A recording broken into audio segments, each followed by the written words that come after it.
કેમ છો બધા? ચાલો આજે આપણે અંગ્રેજીનો એક બહુ જ મજાનો અને સહેલો શબ્દ શીખવાના છીએ અને એ શબ્દ છે હુ. સાચું કહું, આ શીખવાની બહુ જ મજા આવશે. તો તમે બધા તૈયાર છો ને? સરસ. ચાલો ત્યારે શરૂ કરીએ. આ જુઓ તો, અહીં એક સવાલ લખ્યો છે, હુ પ્લેઝ ક્રિકેટ? જેનો ગુજરાતીમાં અર્થ થાય ક્રિકેટ કોણ રમે છે? આજે આપણે આ જ હુ શબ્દને બરાબર સમજવાના છીએ. એ શું છે, એને ક્યાં વાપરવો, બધું જ શીખી લઈશું. તો સૌથી પહેલો સવાલ એ જ થાય કે આ હુ છે શું? એનો મતલબ શું થાય? ચાલો જોઈએ.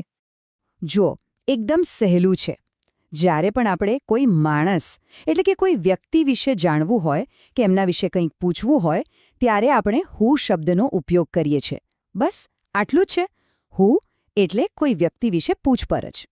અને આનાથી તો બધું સાવ પાણી જેવું સહેલું થઈ જશે. અંગ્રેજીમાં આપણે કહીએ હુ અને ગુજરાતીમાં એનો સીધો મતલબ થાય કોણ અથવા કોણે. આ તો પાક્કું યાદ રહી જશે, ખરું ને?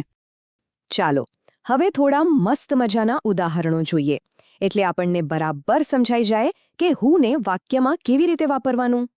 આ સવાલ તો તમે બધાએ સાંભળ્યો જ હશે. કોઈ નવું મળે તો આપણે તરત પૂછીએ ને, હુ આર યુ? એટલે કે તમે કોણ છો? આ પૂછીને આપણે સામેવાળી વ્યક્તિ વિશે જાણવા માંગીએ છીએ. અને આ બીજું ઉદાહરણ જુઓ.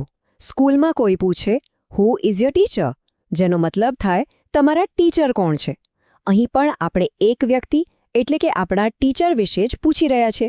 છે ને એકદમ સહેલું? હવે એક જાદુ જેવી વાત શીખવા તૈયાર છો? તમને ખબર છે, આ હુ શબ્દ ક્યારેક ક્યારેક વાક્યનો સુપર હીરો બની જાય છે. એ કોઈના પણ નામની જગ્યા લઈ શકે છે. ચાલો બતાવો, આ જાદુ કેવી રીતે થાય છે. અહીં જુઓ, એક વાક્ય લખ્યું છે, રામ પ્લેઝ ક્રિકેટ. એટલે કે રામ ક્રિકેટ રમે છે. આ વાક્યમાં હીરો કોણ છે? મતલબ કે કામ કોણ કરી રહ્યું છે? રામ, બરાબર ને? અને હવે જુઓ જાદુ. આપણે ખાલી રામ નામ હટાવી દીધું અને એની જગ્યાએ આપણો સુપર હીરો હુ મૂકી દીધો. બસ બની ગયો સવાલ, હુ પ્લેઝ ક્રિકેટ. જોયું કેટલું સહેલું છે? ખાલી નામની જગ્યાએ હુ મૂકી દેવાનો. ચાલો થોડી વધુ પ્રેક્ટિસ કરીએ. પહેલું વાક્ય છે, સીતા સિંગ્સ અ સોંગ. હવે આપણે સીતાનું નામ હટાવીને શું મૂકીશું? એકદમ સાચું, હુ. તો સવાલ બનશે, હુ સિંગ્સ અ સોંગ? એવી જ રીતે મોહન ઓપન્ડ ધ ડોર. મોહનની જગ્યાએ હુ મૂકીએ તો બની ગયું, હુ ઓપન્ડ ધ ડોર. અને છેલ્લું, રિયા ઇઝ ડાન્સિંગ. એમાં શું કરીશું? બરાબર, હુ ઇઝ ડાન્સિંગ? વાહ, તમે તો બધું જ શીખી ગયા.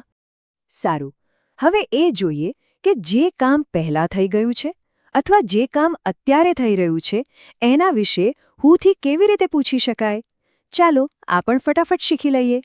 જુઓ, અહીં એવા સવાલો છે જે એવા કામ માટે છે જે પૂરા થઈ ગયા છે. જેમ કે હુ રોટ ધીસ લેટર? આ પત્ર કોણે લખ્યો? લખવાનું કામ તો પતી ગયું. પછી હુ વન ધ મેચ? મેચ કોણ જીત્યું? મેચ પણ પૂરી થઈ ગઈ. અને છેલ્લે હુ ક્લીન્ડ ધ ક્લાસરૂમ? ક્લાસરૂમ કોણે સાફ કર્યો? આ બધા કામ ભૂતકાળમાં એટલે કે પહેલાં જ થઈ ગયા છે. અને અહીં એવા સવાલો છે જે કામ અત્યારે ચાલી રહ્યું છે એના માટે છે. સાંભળો, who is singing a song? ગીત કોણ ગાઈ રહ્યું છે? મતલબ ગાવાની ક્રિયા હજી ચાલુ છે. Who are playing cricket? Cricket કોણ રમી રહ્યું છે? એ લોકો હજી રમે છે. અને ટકટક, who was knocking the door? દરવાજો કોણ ખખડાવતું હતું? જોયું, ચાલતા કામ માટે પણ હુનો ઉપયોગ કરી શકાય છે. વાહ, તમે તો બધું સરસ રીતે શીખી રહ્યા છો. તો ચાલો ને હવે એક નાનકડી ગેમ રમીએ. હું તમને અમુક સવાલ પૂછીશ અને તમારે ફટાફટ મનમાં એનો જવાબ વિચારવાનો. રેડી? ચાલો, પહેલો સવાલ છે, હુ હેલ્પ્સ યુ એટ હોમ? એટલે કે ઘરે તમારી મદદ કોણ કરે છે? જલ્દી વિચારો. મમ્મી, પપ્પા, ભાઈ બહેન કે પછી દાદા દાદી? તમને જવાબ મળી ગયો ને? સરસ. ઓકે, હવે બીજો સવાલ, who is your best friend? તમારો બેસ્ટ ફ્રેન્ડ કોણ છે? મને ખબર છે, આ સવાલ સાંભળતા જ તમારા મગજમાં તરત જ તમારા ફ્રેન્ડનું નામ આવી ગયું હશે. સાચું ને? અને આ રહ્યો છેલ્લો સવાલ, who cooks food in your house? તમારા ઘરમાં આટલું સરસ મજાનું જમવાનું કોણ બનાવે છે? અરે વાહ, આનો જવાબ તો બધાને આવડે જ. શાબાશ. તો મિત્રો, આજે આપણે જે કંઈ પણ શીખ્યા એમાંથી સૌથી અગત્યની વાત જો કોઈ હોય તો એ આ છે કે જ્યારે પણ હુ આવે એનો મતલબ છે કે કોઈ વ્યક્તિ વિશે સવાલ પૂછવામાં આવી રહ્યો છે. બસ આટલું જ યાદ રાખવાનું છે.